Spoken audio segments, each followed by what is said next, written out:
E podemos entender um pouco mais sobre o que aconteceu no sábado com a Aline Svex, que vai conversar com a gente agora ao vivo e direto de Jerusalém.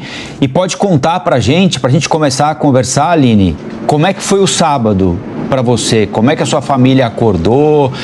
Barulho, susto? Conta pra gente como foi o sábado, Aline. Boa tarde para você e obrigado por nos atender aqui na Jovem Pan. Obrigada a vocês por estarem contando a verdade do que está acontecendo aqui em Israel. A gente acordou no sábado com sirenes tocando, sem a menor ideia do que estava acontecendo, mas a gente sabe, toca a sirene, a primeira coisa que a gente tem que fazer é correr para um local abrigado. Então a gente pegou meu filhinho que está com 1 ano e 10 meses, a gente saiu correndo, fomos para a área protegida que a gente tem aqui no nosso edifício, para o nosso bunker, esperamos a sirene passar e aí a gente começou a olhar os noticiários e começou a entender devagarinho o que estava acontecendo, porque foi um choque para toda a população de Israel. E no sábado ainda várias vezes a gente teve que ir e voltar correndo do bunker, e no sábado também meu marido foi chamado para o exército, meu marido é reservista, então ele está agora também no norte. Realmente foi um dia difícil e traumatizante para toda Israel. Você está no sul, Aline? O seu marido está no norte, mas você segue na região sul? Só para a gente entender melhor. Eu estou em Jerusalém agora. Ah, sim. Eu estou em Jerusalém, que é a região leste de Israel. Meu marido foi chamado para o norte para se alistar e de lá ele foi levado a campo até a fronteira. A gente tem recebido informações, Aline, que esses conflitos mais intensos já chegaram, se não em Jerusalém, mas próximo dessa região, pelo menos. Como é que está a situação por agora? Eu vou te fazer a mesma pergunta que a gente tem feito com pessoas que a gente tem recebido aqui para compartilhar experiências com a gente. Tem faltado alimentos? Há algum tipo de restrição? Quais são as orientações das autoridades? A circulação está livre por aí? Tem algum tipo de toque de recolher? Como é que está a situação por agora? Então, a situação em Jerusalém é uma situação tensa, obviamente, mas ela está sob controle. Jerusalém, quer dizer, houveram mísseis lançados contra Jerusalém, tanto no sábado como ontem, na segunda-feira, lançaram mísseis contra Jerusalém, então houve as sirenes, e ontem a gente recebeu as notícias que sim, mísseis caíram, e mísseis caíram destruindo uma mesquita em Abu Ghosh, que é aqui ao lado de Jerusalém, destruindo locais em Belém, que é uma das cidades mais importantes do mundo cristão. Então, quando a população local está sendo atacada, está todo mundo em Israel sendo atacado, os judeus, cristãos, muçulmanos, todo mundo que mora aqui. Eu estou um pouco limitada na realidade porque eu estou grávida, começando o 9º mês de gravidez, com um filhinho pequeno em casa, com meu marido fora, então eu não estava saindo muito de casa.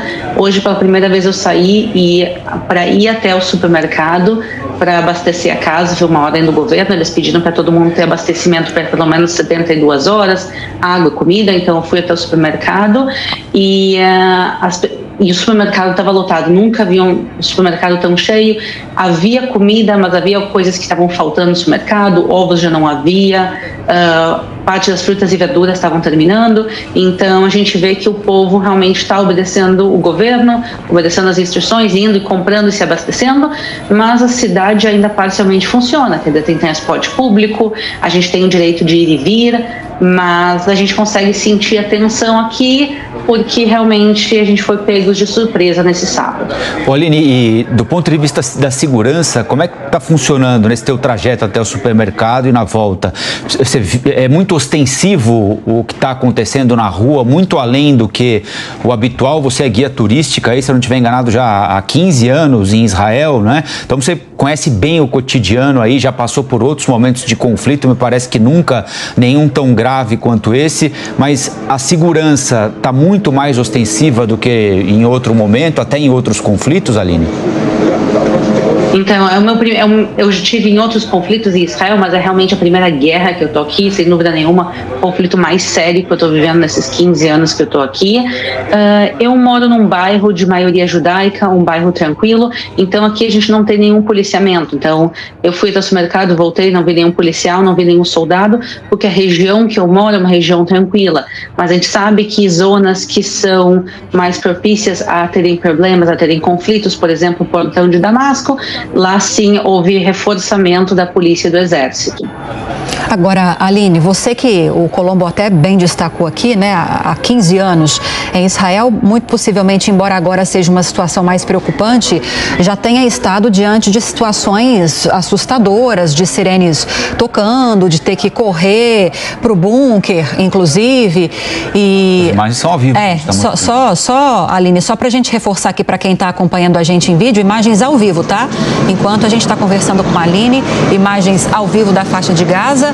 Nos parece agora que houve uma explosão na parte central dessa imagem. A gente consegue ouvir e ver pela fumaça, pela coluna de fumaça que se eleva ao céu.